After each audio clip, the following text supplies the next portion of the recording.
गांव में तो सब जगह अकाल की परिस्थिति हो गई है। लगता नहीं कि अब इस गांव में ज्यादा दिन रुकना उचित होगा। काम के लिए बाहर गांव तो जाना ही पड़ेगा। भूषण काम की तलाश में दूसरे गांव की ओर निकल पड़ता है। चलते चलते वह विजयपुर गांव में आ जाता है। वहां उसका रहने का कोई ठिकाना नहीं था और उसके पास कोई काम भी नहीं था। चलते चलते वह एक अमीर किसान जगत सेठ के पास आ पहुंचता है। सेठ जी, मैं भूषण दूसरे गांव से आया हूँ।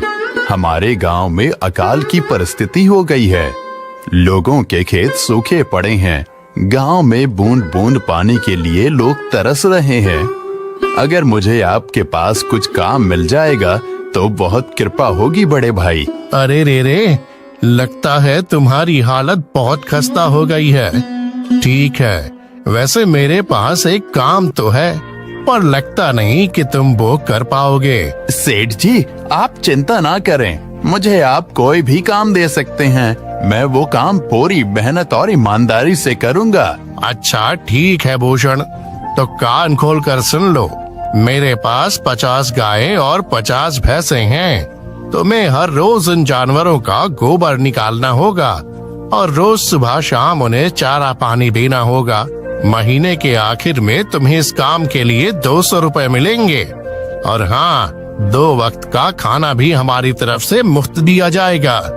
बोलो, क्या तुम ये काम कर पाओगे? अरे बाप रे, 50 गाय और भैंसों को संभालना आसान काम नहीं है।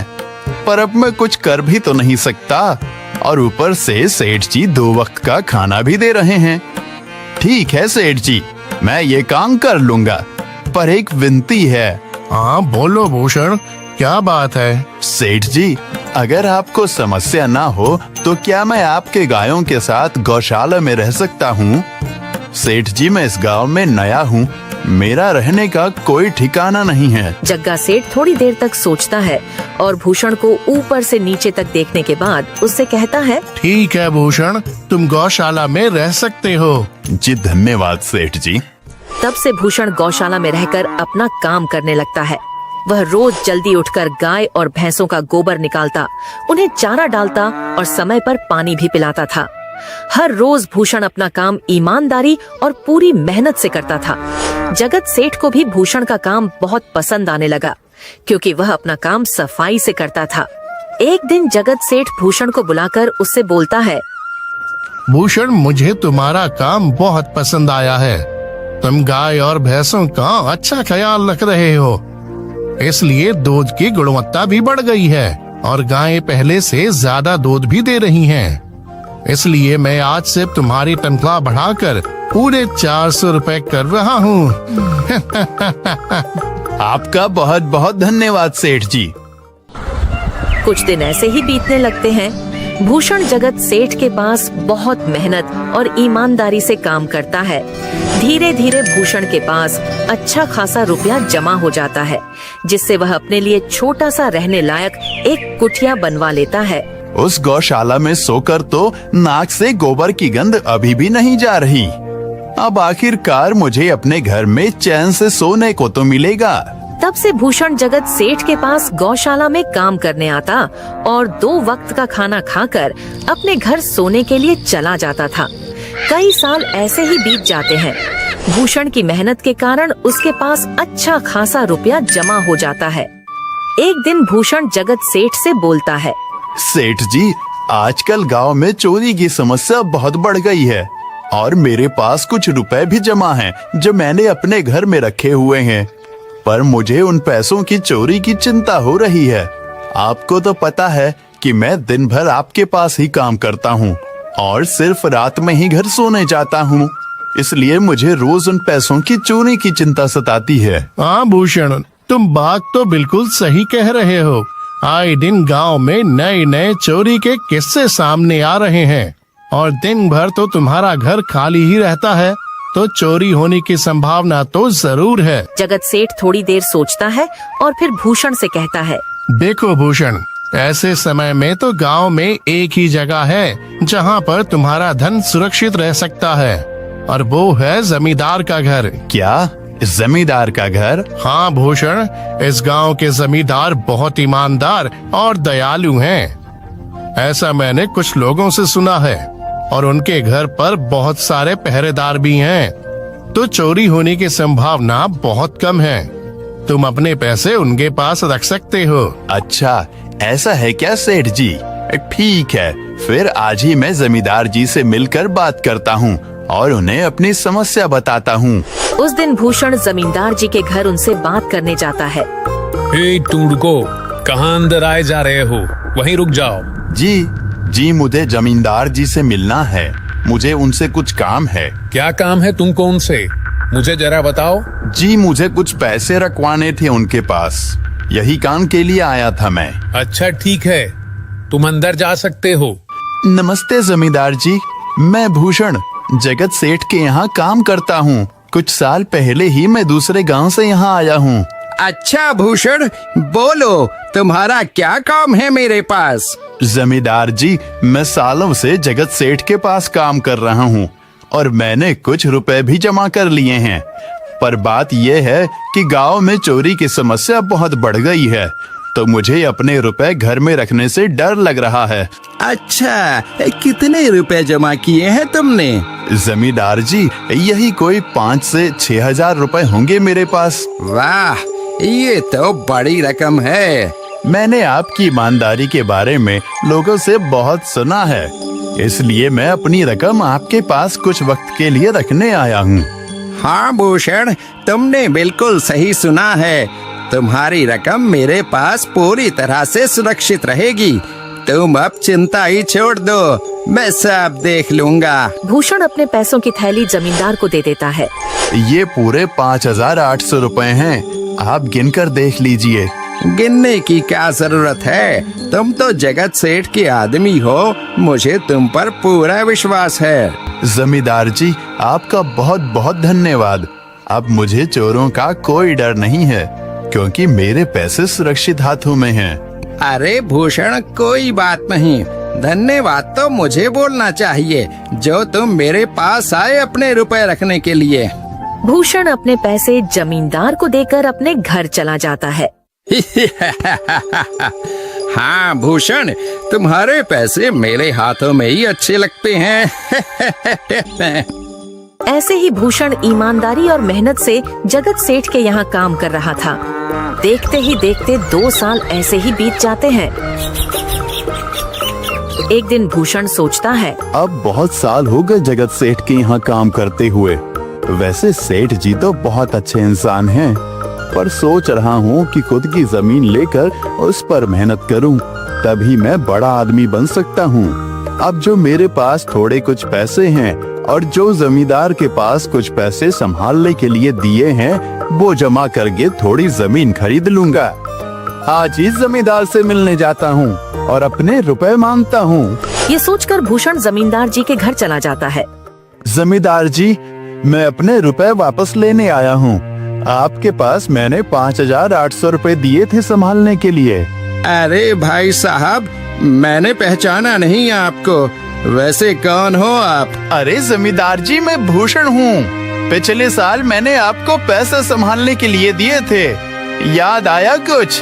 अरे भाई साहब, मेरे पास कितने सारे लोग आते जाते हैं पैसे रखने के लिए, और सभी के साथ मेरा अच्छा व्यवहार होता है। वैसे आपके पास कोई कागजात हैं क्या? क्योंकि मैं हर व्यक्ति से कागज पर ही व्यवहार करता हूँ। किसने कितने पैसे दिए, किसके कितने पैसे रखे हैं, सबका व्यवहार रहता है मेरे पास। जमींदार जी, ये आप क्या बात कर रहे हैं? आपकी ईमानदारी देखकर ही मैंने आपको पैसे दिए थे संभालने के लिए, और आप अब ऐसी बातें कर रहे हैं। कृपया करके मेरे पैसे मुझे वापस कीजिए। हाँ भूषण, मैं ईमानदारी से ही काम करता हूँ, इसलिए तो तुमसे मैं डॉक्यूमेंट्स मांग रहा हूँ। क्या तुम्हें पता नहीं, जब तुम किसी से पैसों का व्यवहार करते हो तो तुम्हें स्टाम्प पेपर पर लिख कर देना पड़ता है। तुम किसी से भी पूछ सकते हो। नहीं जमींदार जी, मैं आपके पैर पड़ता हूँ, कृपया करके मेरे रुपए मुझे दे दीजिए। बड़ी मेहनत से मैंने वो पैसे जमा किए थे, मुझ पर ऐसा अन्याय ना करें। अरे क्या ये झूठ मूठ का रोना धोना लगाया है? लगता है तुम ढोंगी हो और मेरी ईमानदारी और भोलेपन का फायदा उठाकर मुझसे ये रुपए लेने आए हो।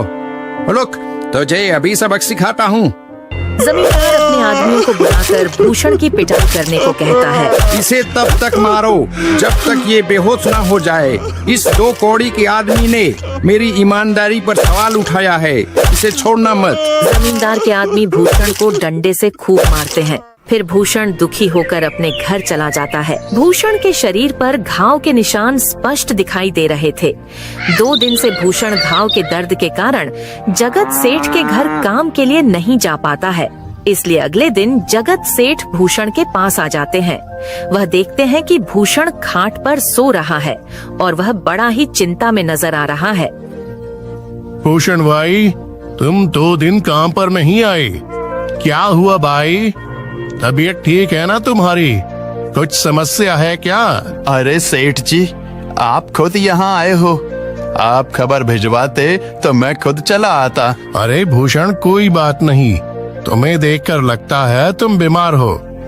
क्या हुआ है तुम्हें? जगत सेठ, क्या बताऊं, जिस जमींदार के पास पिछले साल मैंने अपने पैसे संभालने को दिए थे, वो आज मुझे पैसे वापस नहीं करना चाहता। वो बहुत लालची इंसान है, वो लोगों को ठग रहा है।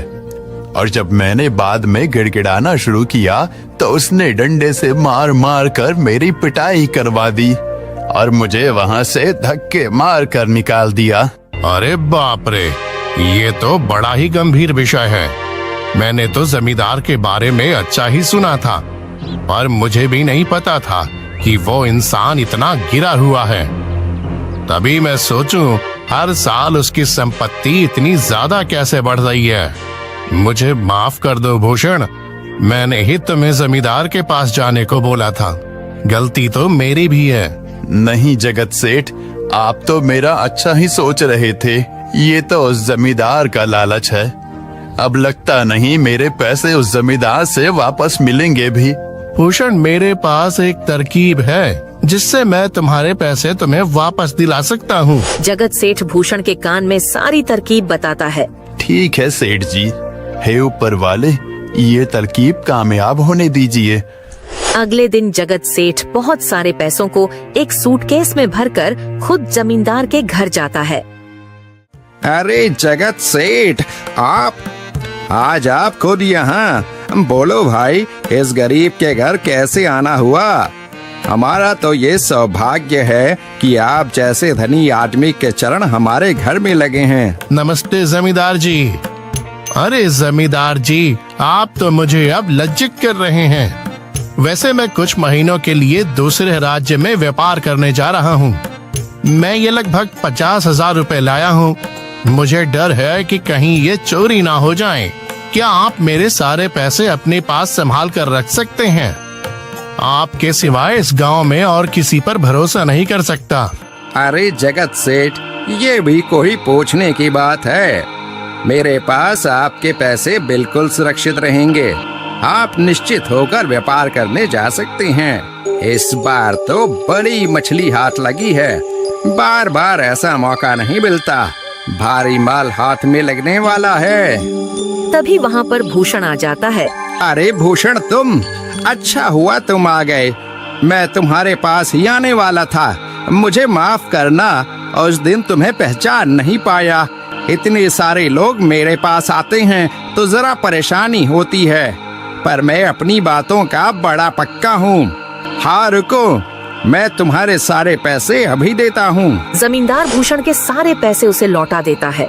माफ करना भूषण, मेरे आदमियों ने तुम्हारे साथ उस दिन बदतमीजी की। मैं आज ही उनको काम से निकालता हूँ। भूषण बिना कुछ बोले वहाँ से चला जाता है। अरे क्या बात है जमींदार जी, आप तो अपने बातों के बहुत पक्के हैं। तो ठीक है, मैं अपने सारे पैसे आपके पास रख सकता हूँ। जगत सेठ इतना बोल ही रहा था कि तभी वहाँ जगत सेठ का नौकर आ जाता है। मालिक, अब आपको बाहर के राज्य में जाने की कोई जरूरत नहीं है। अभी अभी व्यापारियों का संदेश आया है और उसने कहा कि वो खुद हमारे गांव आ रहे हैं। अरे ये तो बहुत बढ़िया बात हुई। अब मुझे इतनी दूर नहीं जाना पड़ेगा। सुन रहे हो जमींदार जी, व्यापारी यहाँ आ रहे हैं। अब मुझे नहीं लगता कि ये पैसे आपके पास रखने का कोई मतलब होगा। चलो, आपका बहुत बहुत धन्यवाद। आपने इतनी ईमानदारी दिखाई मुझे। हाँ, पर अगली बार जरूर आपके पास ही आऊंगा। ऐसा बोलकर जगत सेठ और उसका नौकर वहाँ से अपने पैसे लेकर चले जाते हैं। धत तेरी की, ये क्या हो गया? ये 50,000 तो चले गए और जो भूषण के 5,800 रुपए हड़प लिए थे वो भी चले गए। आपका बहुत बहुत धन्यवाद सेठ जी। अगर आज आप ना होते तो मेरी सारी जमा पूंजी वो जमींदार हड़प लेता। भूषण, कोई बात नहीं। जो व्यक्ति मेहनत और ईमानदारी से कमाता है, ऊपर वाले उसका कभी बुरा नहीं होने देते, और जो हराम की कमाई का खाता है उसका कभी अच्छा नहीं होने देते।